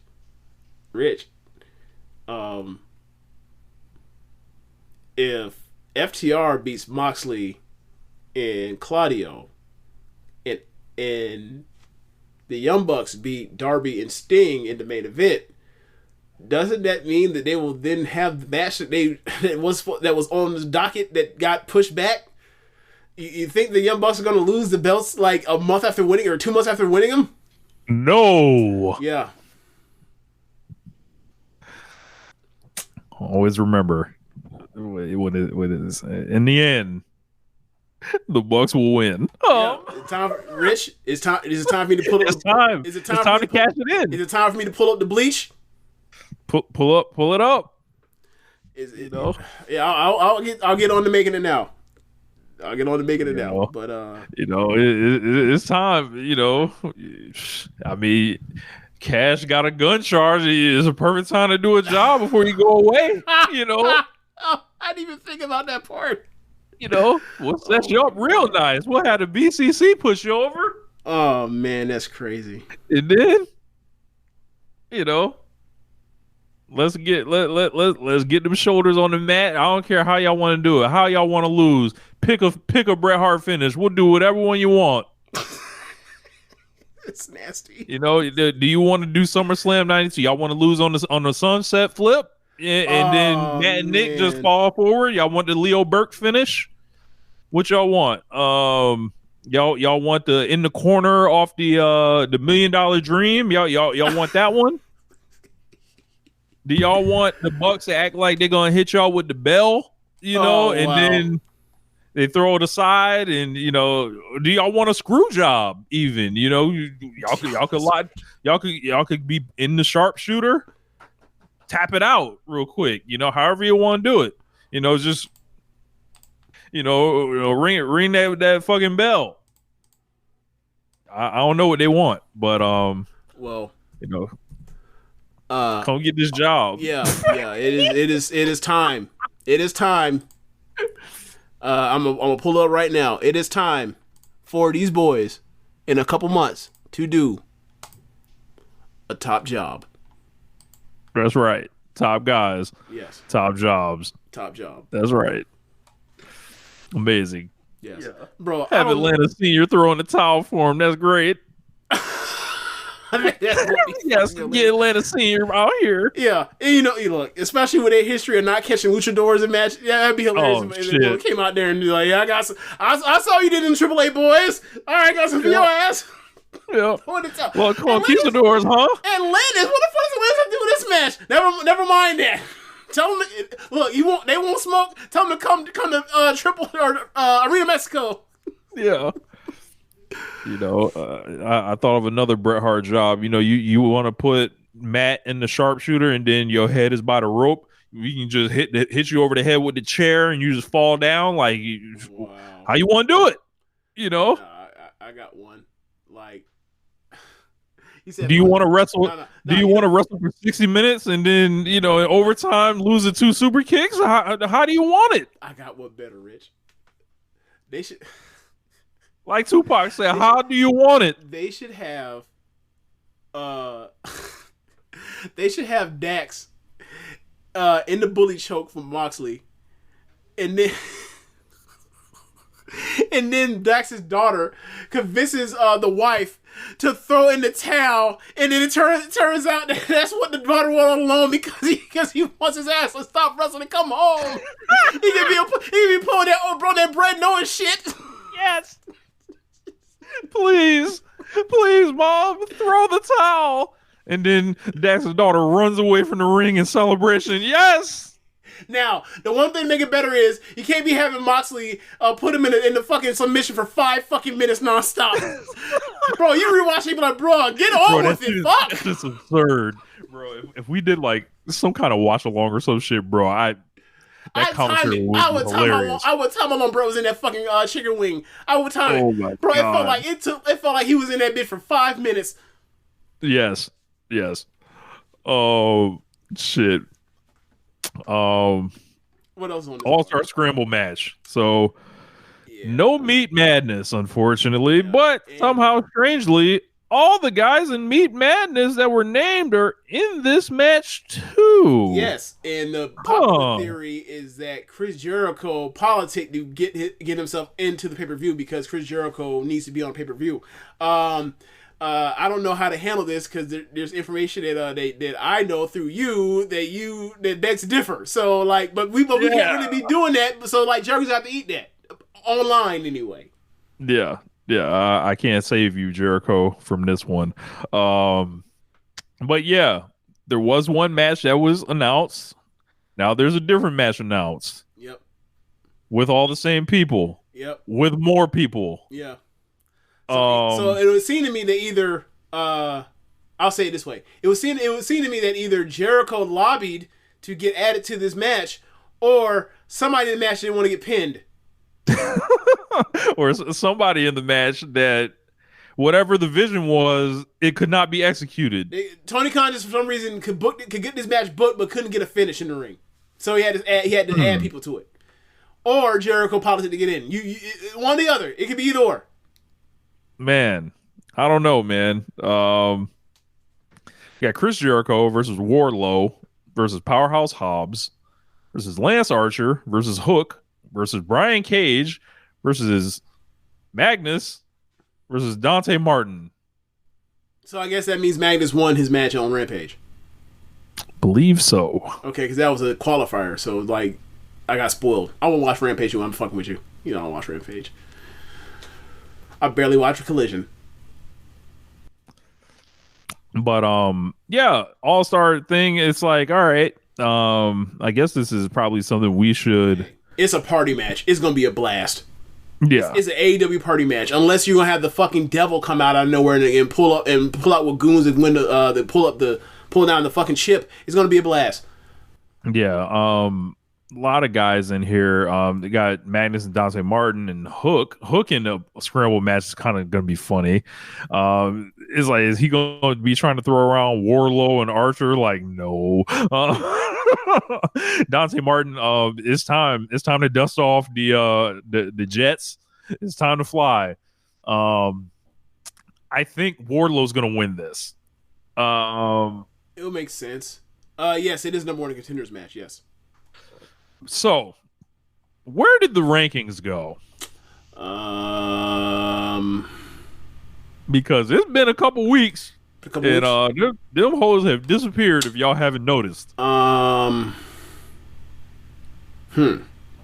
have a theory. But you know, we'll give us half the pay-per-view. Yeah, we'll see when the next time. Let's just put a pin in that. Yeah, see when the next time the rankings come out. There'll be someone that beats a bunch of people in one match to get the number one contendership thing anyway. So they'll have that match in their back pocket, and then like we'll worry about that after that. So we'll have a couple weeks for this. I'm assuming they do the. I'm assuming number one contender gets their match in Big Business. Wouldn't that make sense? That you would think so. Yeah. Because, like, you do that, and then you could do, like, a promo segment in Atlanta or something, and then you got one more week for Big Business. So, seeing as how Wardlow's been, cutting these promos and, getting a lot of wins, it would make sense that it's him that wins. And also, also one of the three people that has a history with him that's in the title match. And it's like, do you want to do Jericho? No. Do you want to do Hook? Just did that. Yeah, that's true. They did. Lance Archer? That would be out of left field. Yeah. Magnus? No. I don't. Dante Martin? Yeah. Hobbs? Like, if you do the Dante Martin thing, if you do the Dante Martin thing, it's more like you just kind of did that with Hook. Yeah. Obviously, so flying, he's a better wrestler than Hook, but you get my point. It's like kind of like he's, that's the old Jungle Boy Jericho title shot type of thing. Yeah. Like, this got Wardlow written all over for me, so. Okay. I mean, he cut a killer promo the other week. This isn't wrestling. This is war. Yeah. Love that shit. Like, I don't know how This Is War is not like a t-shirt, and then if it's not a t-shirt, I don't know how it's not a super popular t-shirt that's getting worn at like all the gyms. All the gyms. People lift weights listening to fucking Metallica. Absolutely. All night. Yes. Clanging and banging. Yes. Yeah. In fact, if there is This Is War shirt, I might get that and wear it for leg day. That's great. Yeah. Well, yeah, man. AEW Revolution 2024. Great card. Great card. Great card. If you look at this on paper and you be like, "This isn't a great card," I don't know what you're talking about. Like, they went in on this early. They laid out so many matches for this thing ahead of time. And I thought maybe it may have hurt like the go home show a bit, but whatever. Like, you can't. All the stuff's well laid out. All the stuff has video packages. It's all there. You see, you don't have to edit out stuff to make it make sense in that way.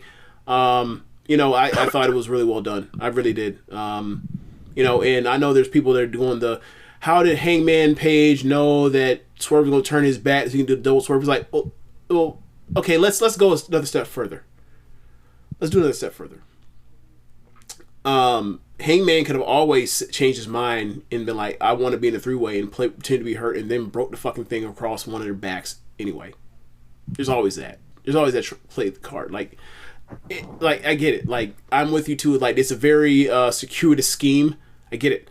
But like, I saw people were upset about the Sting thing, as far as saying like he just let his partners get beat down. He let Flair get beat down. Is like they got to build towards that moment. Like I'm sorry, but have you not watched these Sting and Darby matches? All of them is like Sting gets beat down for a while, then Darby goes out there and fights, and then Darby gets worn down and he's about to die, and then Sting comes to save him. It's Batman and Robin. What don't you understand?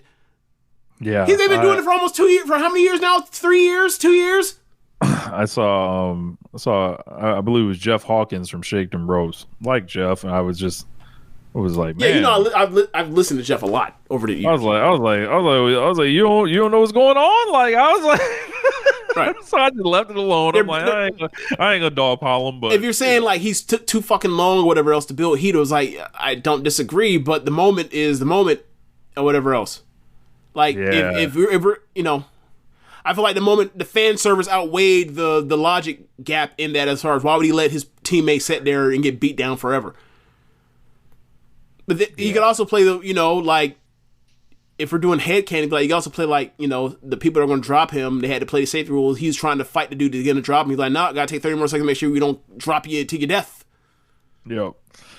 You want him to drop faster, Jeff Hawkins? That what it is? 9 matches, pay-per-view, packed full of action. Yep. There will be no 55 minutes between matches. There will be no ads. Just completely demolishing the timing of the show. There will be more than 4 matches. Nia Jax will not be in the main event. Speaking of that, Rich, I have it up. Can we do a quick review of Elimination Chamber Perth?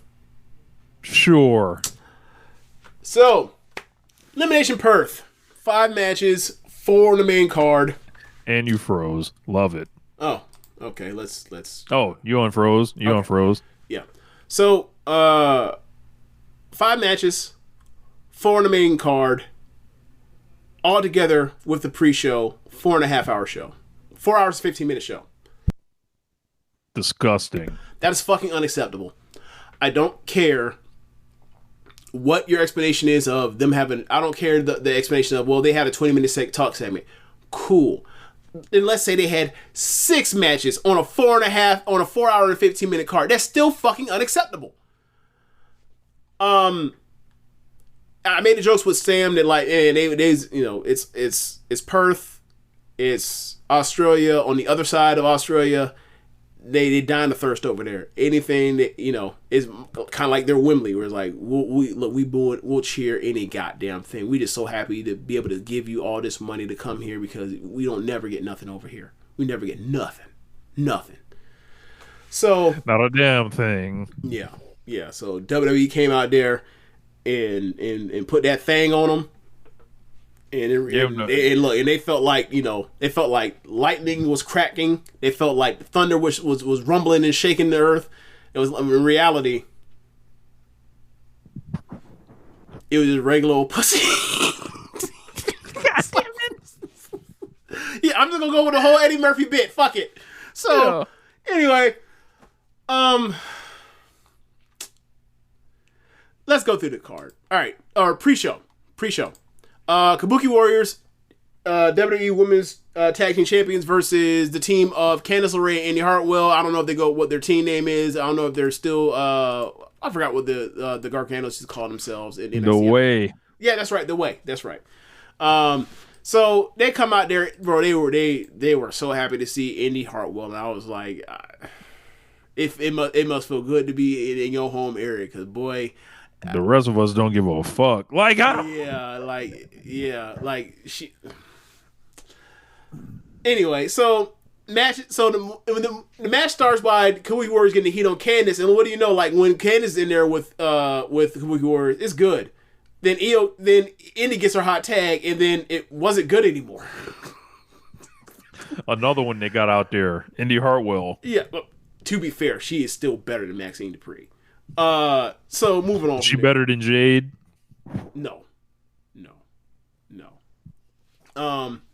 And even if, well, I'm not even gonna get to it. I'm moving on. We don't say negative things about Jade Cargill here. We don't do that. This is not that show. You better take that shit to one of the white podcasts. we don't do that here. Does Jade Cargill have some holes in her game? Sure. Is that enough to keep her off TV? Fuck no. Are you insane? All right. This woman should be on TV today. Actually, this woman should have been on TV the second she signed. This is insane what they're doing. Before we talk about what's her name? Liberty Bell. Women's Right. Lacey Evans. Lacey Evans. They'd have bent over backwards to put Lacey Evans on television. Right. Exactly. Anyway, so they end up closing out by having Kyrie take out Indy after Indy got Candice back in the ring, so you get the Cape Brada for a near fall, and then it seemed like they were about to hit a double team move, but like Kyrie cleared out Indy on the ring steps or out on the floor, and then Io took advantage and took out Kyrie with a double team move, where it's basically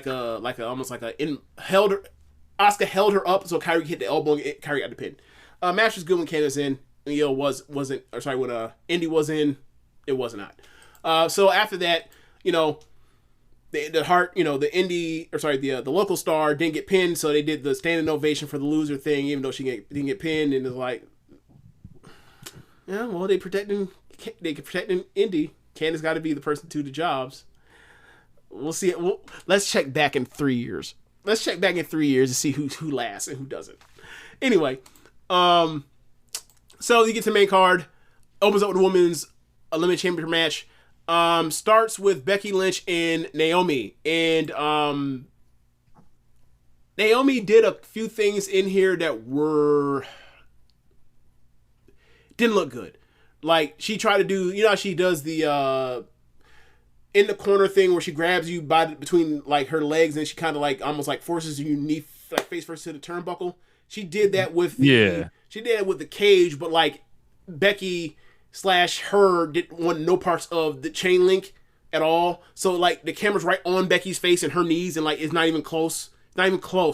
Right? And then he flashback to thinking of Tam and Natsupoi scraping each other's faces across that shit like a cheese grater. Like, there's levels to this. Then I think by that point in time they get in Stratton. Stratton does her gymnastics stuff, which is, she does them well. It looks good. The spots they ask her to do, she's good at doing them. Can she mat wrestle? Can she chain wrestle? Can she run the ropes? We don't know that yet. But look, that's the point of this. Like, most of her person matches meant to hide some people. So they did a good job showcasing her and emphasizing her strengths right now, which is gymnastics, because she was a former Team USA national level gymnast. So good. I'm gonna say gymnastics, and it's gymnast. So then eventually you get in Raquel Gonzalez, monster spots. They try to hit 3 moves, big moves on her in a row to get her out of there. She still kicks out to show her how impressive she is. Then Bianca gets in, and she's the most impressive wrestler throughout the whole entire match. She looks better than Becky. She looks better than Naomi. She looks better than Raquel. Looks better than Trish. Not Trish. I said Trish. That's a Freudian slip. Looks better than Tiffany Stratton. Just look best women's wrestler in the company, right? So in that match, so they did this thing where Naomi it was a humiliation ritual what they did to her. Like, she lost in one of the dumbest ways ever. The first one eliminated. She's out. And then by the end, Liv Morgan's in there, and like the final 3 comes down to Bianca and Becky and Liv, and Liv still rolls up Bianca, gets her out of there. So Liv gets to the final 2. Liv Morgan pins Bianca Belair. Right. Hold on. It gets even worse. And then after she pins her 1, 2, 3, 2 seconds later, she gets up, turns around, and then Becky just hits her with a Uranagi. Not a pump handle, manhandle slam, just a Uranagi. The standard Jay White, Samoa Joe, Bray Wyatt Uranage. 1, 2, 3. Literally seconds after she pinned Bianca with the roll up. Rich? All Elimination Chamber matches are the same. Stealing pins. Caught. Flash finishes. Go on a run before you immediately get pinned. Yeah. All in all, I think Rich Christian brought it up. Like, there's a reverence for like the Royal Rumble and like history and shit like that. Like, the Elimination Chamber has none of this. Like, like it's just like because of where it is on the schedule. Yeah, this thing should be some type of multi-person blow-off thing where like the champion has smoked with multiple people. All right, heel champion has smoked with multiple people, and like you're like, bro, there are 3 people in here that want to whoop his ass. There's no way he's getting out of here with his belt. And sometimes he escapes, sometimes he doesn't. Like, think about it. Like the last one that was really good, or not the last one, like one of the ones that are memorable. It was like when fucking Santino Marella looked like he was about to beat Danielson in 2012. Remember that shit? Mm-hmm. Like. Then again, you know, it's Danielson. It was a joke. Is Brian Daniel? Is Daniel Bryan? Actually, he was in most of the great ones. Like he was in the Kofi Kingston ones. Right. He won it in 2021. Yeah. So yeah, man. Like how dare Paul Levesque book Liv Morgan to beat Bianca Belair? Like, I don't have a bit to uphold. But he saved it at the end. Yeah. Just tragic what happened to her. Just tragic. Yeah. She'll never win. She will never win. Yeah. No. Like that was her little that was her win of the year. Or that was her pin of the year. And then like she'll do nothing the rest of the year. Can't wait. Yeah. Can't wait. Be there. So I didn't watch this live. I watched this on Sunday. Like at 10 at night. So I fast forward all the shit. So like all the stalling and the bad pacing stuff I missed. I just went match to match to match. I treated like a G1 binge. So next match after that, you get tag team or the unified tag team title match. You get Judgment Day, Damian Priest and Finn Balor versus New Catch Republic, Pete Dunne and Tyler Bate. This match was really good. Balor and Priest seem to have figured out how to make this thing work as a tag team as opposed to just doing the bickering thing or whatever else. Got some heat from Dominic cheating a little bit and they eventually ejected him, but Bate and Dunne are still Bate and Dunne. They're still fucking awesome and they had some cool spots. Bate did the airplane spin and got over like crazy. He got a shot of his entrance. He got a still, and the one still of the whole entire thing where he looks old, people took it, and you can, and like, because his ponytail is back tight and the lighting's there, and like he's lost his hair, but then like all of a sudden he steps in front out of he steps out of that bad lighting, and he looks like still Tyler Bate. So like y'all are nasty. Y'all are nasty. Brewhaven in the comment, he's 26 and looks 43. He looks like a 1984 43. Right. And then look, but here's the thing though, right? I, person that like on Twitter, saw his clip when he was wrestling Walter in that all-time match at a Takeover in the UK, right? They look exactly same except one has longer hair. That's the only difference. Same beard and everything. He has aged like he's fucking 20 years. People just lying. So this nigga been locked in a warehouse for 6 years. That's the joke. That's really the joke. Like Brian ain't seen his brother. Oh, you look like a fucking Jedi Master. Like this nigga's been in jail. Said the man like Qui-Gon Jinn. Yeah. He said, "You don't even know what the fuck Qui-Gon Jinn is." I don't even know. That's exactly what the nigga was. He made this vibing off of all the context clues. Like, yeah, it sound like some of them old niggas. Yeah, whatever. So then, yeah, man, great match. But then ultimately at the end, Judgment Day gets the W. They continue to be champions. I'm interested to see what they end up doing at WrestleMania. Hopefully they face a good team, a really good team. Because I think they have one of the better matches on the show, and you know it's 2 nights. They are about to wrestle R-Truth and The Miz. Are you serious? Or are you joking? I'm dead serious. They're really putting back Awesome Truth. Yes. In 2024. Nostalgia run. That's what the people want, bro. What kind of that's what they want in this company. They don't want DIY. They don't want Bate and fucking Dunn. They want R-Truth doing his gimmick, and they want The Miz. Rich, the last They time want the awesome truth. the last time Awesome Truth was together, they got blamed for a bad buy rate for Survivor Series 2011, right? Yes. Have they just forgotten this? This is what these people grew up with. It's time for the nostalgia. They're going to go crazy when R-Truth wins the tag team titles, James. Post Summer of Punk nostalgia. Look, CM Punk's back. The Rock's That's back good nostalgia. again. That's good nostalgia. Awesome Truth was not. The Awesome Truth. Bring back Del Rio then. Fuck, what are we doing? They might not be that far off. You know, Triple H calls back everybody. So He ain't calling back Del Rio. I bet my dollar on that one. Anyway, so moving on. Next match after that. Well, I can't say moving on because they didn't exactly move on. I think this is where the 50-minute gap in time was right here. 50-minute gap. Cody Rhodes challenges The Rock to a match that will never happen. Look at them delivering. I had the same feeling. You get the WWE World Title No. 1 Contendership Elimination Chamber match. Drew McIntyre, Bobby Lashley, Kevin Owens, LA Knight, Paul Logan, and Randy Orton.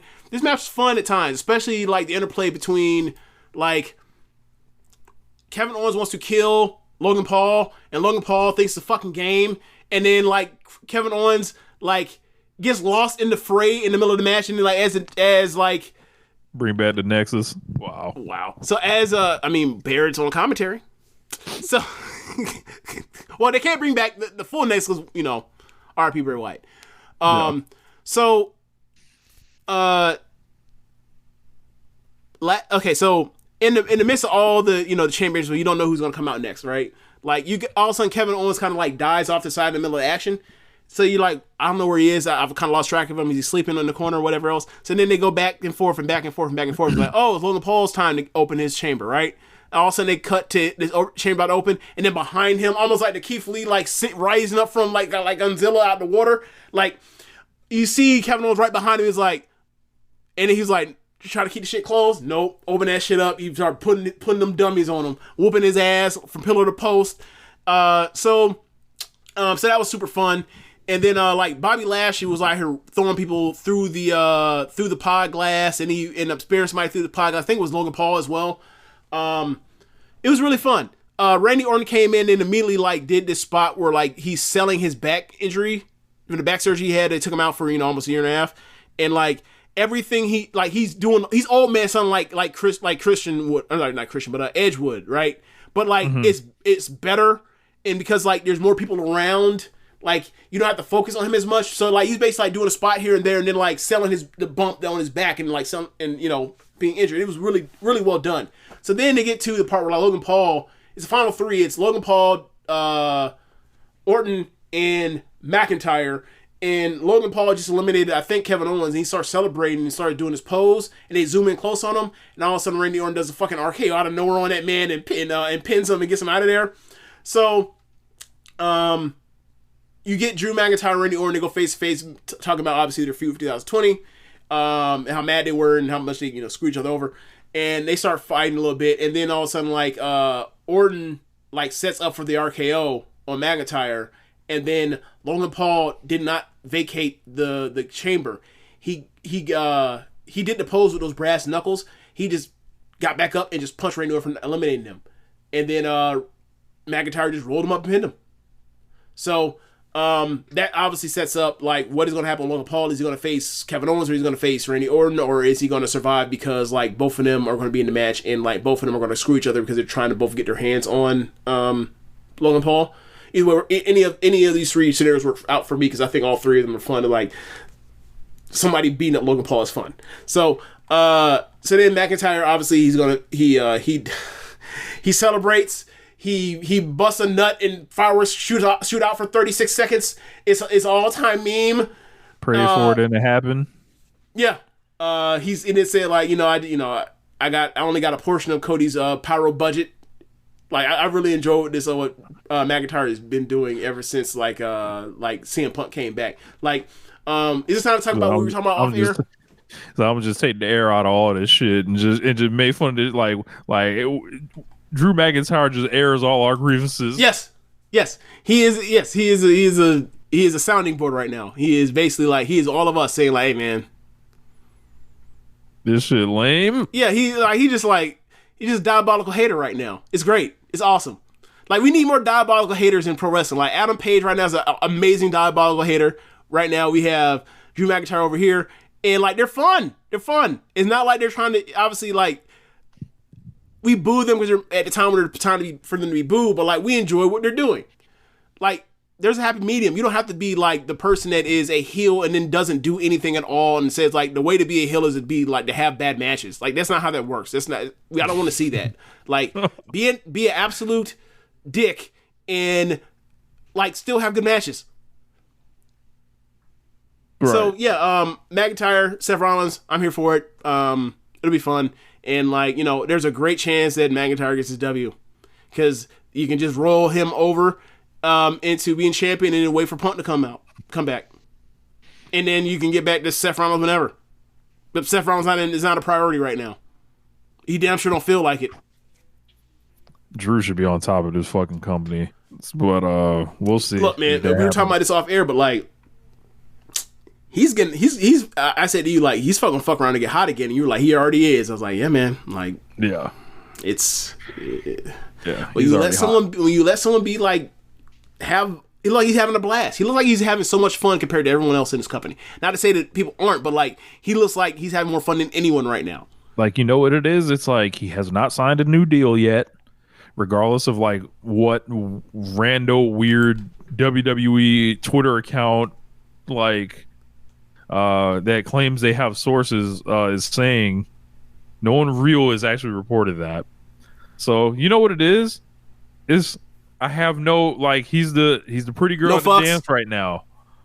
No fuss to give. He's like, what you gonna do? You gonna punish me? Because I'll just fucking walk out the door. Or y'all gonna just let me do what I want. And then y'all gonna give me the money anyway. But the thing is, like, but that's true. But at the same time, like, this is not how they treated Jon Moxley on the way out. If this, he told them he was leaving. That's why. Okay. Drew was just like, you know, it's up in the air now. But either way, he's in a great position because right now he's doing the best work that he's done since 2020, and like right now we're at a point where it's like Cody's doing great. He's doing great. The Rock thing has injected energy into the company, regardless of how well it is or whatever, or how good it actually is. And as far as like the part where they fucked it up, and they had to retcon it.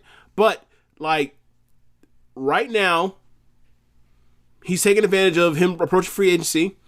And like, I kind of have a feeling that I would not be surprised if he's already secretly re-signed. But like, if he hasn't, that's even better.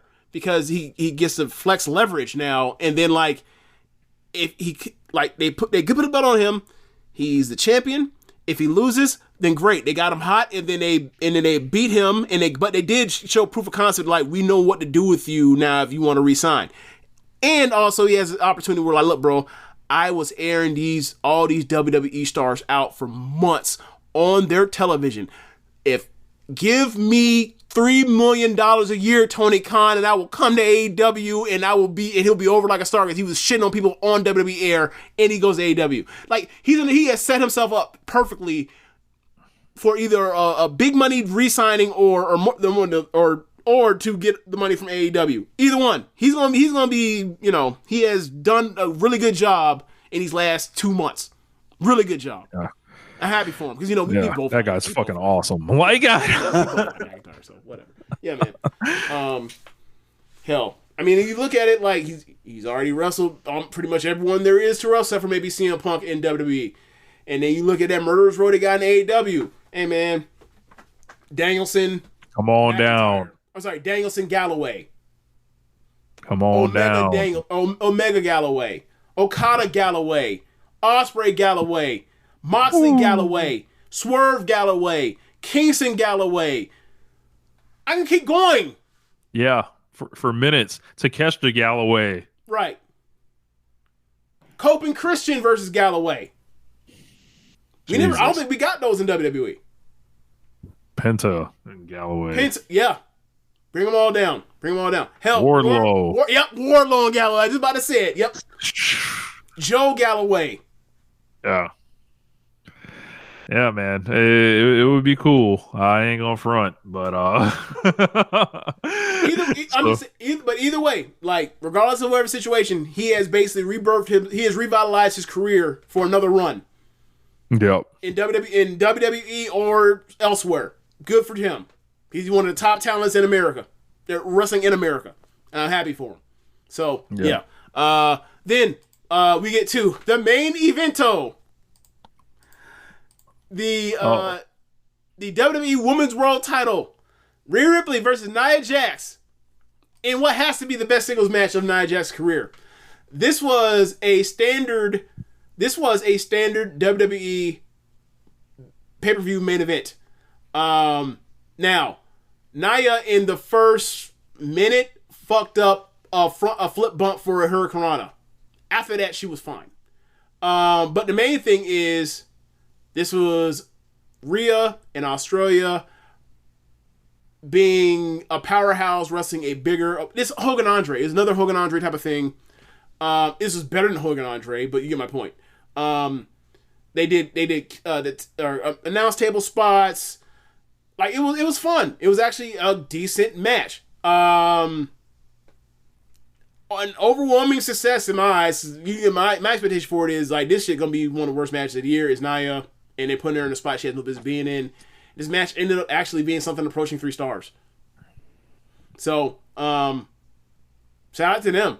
And like they built the whole match around like, can Rhea actually get up Nia into the prism?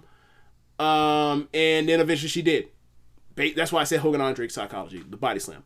So yeah, she eventually then got the win, and then she celebrated with her parents that were sitting, her family that was sitting ringside, and she got the picture and all that kind of stuff, and let off the pyro. The pyro was delayed. They fucked it up, kind of like the Brock Lesnar WrestleMania 31 thing, or like she does the pose, and then like 5 seconds later the shit finally goes off, but they'll fix it in post. Yeah. Whatever. Pyro went off. She too got her pyro orgasm, and they out of there. So you know.